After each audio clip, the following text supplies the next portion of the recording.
But once again, we have to ask ourselves here, folks, how did we get from Thomas Jefferson and George Washington to William Jefferson and Mark Foley? Sadly, we at Answer to Us believe that the answer lies in each one of us. We believe that as we each grew up in the most prosperous nation the world has ever known, we became complacent. We came to take for granted the powerful economy that freedom from a powerful economy, the freedom from government control, the strong moral fiber of a people and a country that was a shining example to the world, was a shining example to all the world.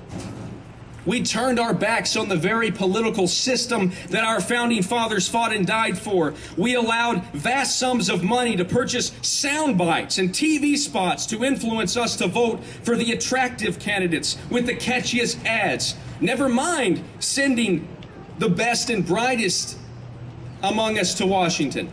We don't do that anymore. And then, of course, we all know and are familiar with now about the progressive movement. Its roots can be traced back hundreds of years. It began to take hold with Social Security and steadily grew as Medicare, Medicaid, unemployment insurance, welfare, and food stamps were added. Under George W. Bush, Medicare prescription drugs joined the list, and the latest and largest to date is President Obama's health care plan. In each of these cases, well-meaning people joined with a powerful, hungry elite to offer a safety net to those in need. And let me be clear, we at Answer to Us, we're a compassionate group. We believe that it's the responsibility of each one of us to take care of our neighbors. And when all else fails, we do believe there should be some safety net available. However, with each of these programs comes the allure of a free lunch, the ability to get wealth without working, the opportunities to scam the system grow.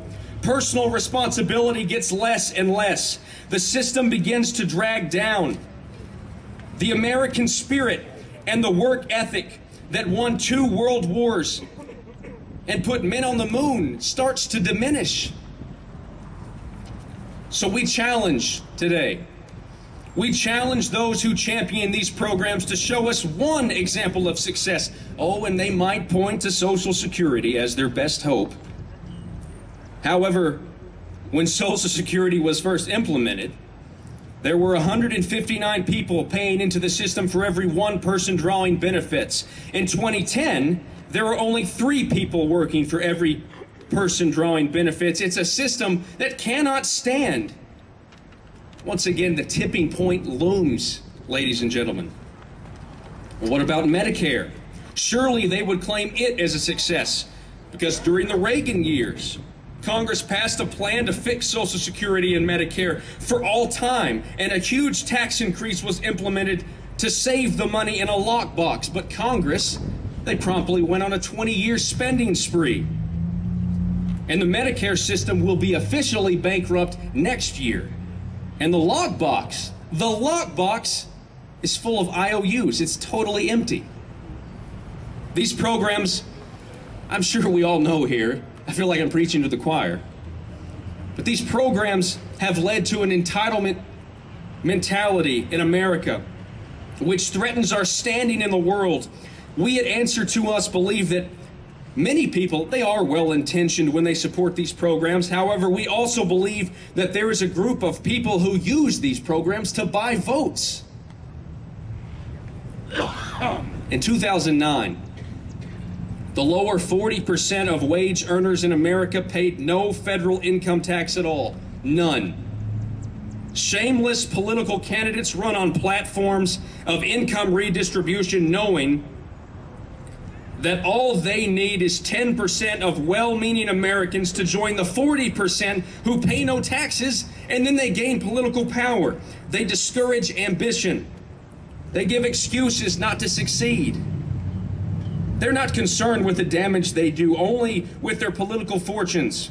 They advocate programs that they themselves do not participate in. Congress doesn't need Social Security.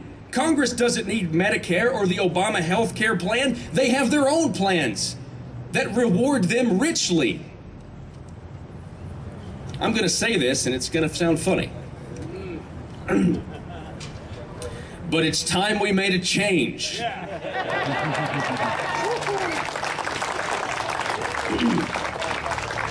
It's not a hopeless cause, and I know all of these statistics can be depressing, but I just want to press on you the seriousness of our situation.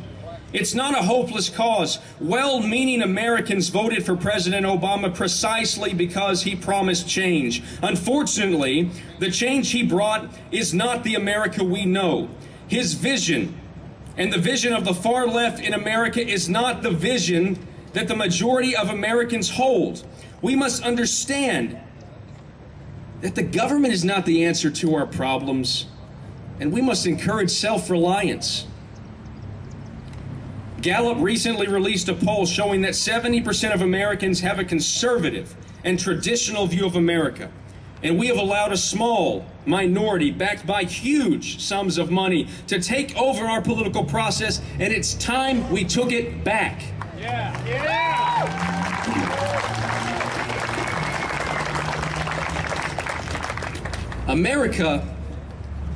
America was settled and founded by people escaping tyranny from Europe.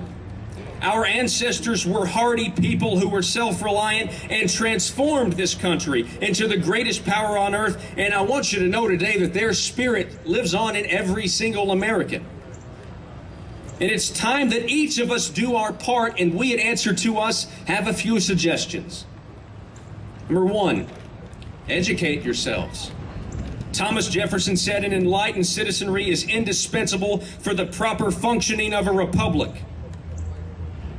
It's vital that we read and keep track, as I read, and keep track of the functioning of our government. Number two, get involved. Attend rallies like these. Engage your coworkers at work. Try to persuade as many people as you can that time is short and we must rescue our country. Give money to conservative candidates and causes. Give to their campaigns. There are sinister forces at work with vast sums of money advancing the causes of the far left. Billionaire George Soros has contributed millions of dollars in an attempt to turn America into a European socialist state. And it is imperative that we support the conservative movement whenever we can. Number three, hold your elected officials accountable. Hold them accountable. Do not just accept bad behavior by your elected leaders. I say this all the time, but remember, they work for us. Call and email their offices, attend their town hall meetings, and most importantly, let them know that you're watching. Let them know that you're there. And last but not least, this is a shameless plug. Shameless. Support Answer to Us. Yeah. You know, thank you. I appreciate it. We are dedicated. We're dedicated to try to get people involved. We're dedicated to save our country. One of the ways you can support us is to tell others about our show. Right now, I want you to know that our show is almost completely subsidized by our founder. Think about that for a second. You know, it's easy to just watch TV. It's easy to vote and yell at the television. It's very easy to do that. But if the founder of our show can start a radio program because he felt so compelled to do something to try to make a difference, we can all do something to give to conservative causes. Now I want to close tonight by reminding each of you about our country, the United States of America. Americans won our freedom from the British despite overwhelming odds. We fought 2 world wars against the Germans and 1 against Japan. We overcame communism in a 40-year struggle that threatened the entire world with nuclear Armageddon. We have never backed down, and we have never lost.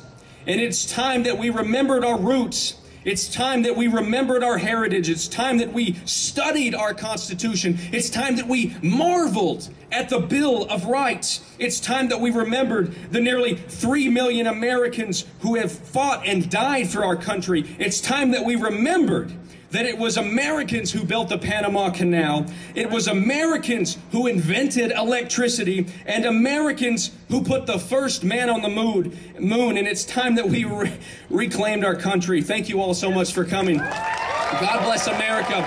We have Answer to Us t-shirts over on this table over here. I appreciate your time. Thank you.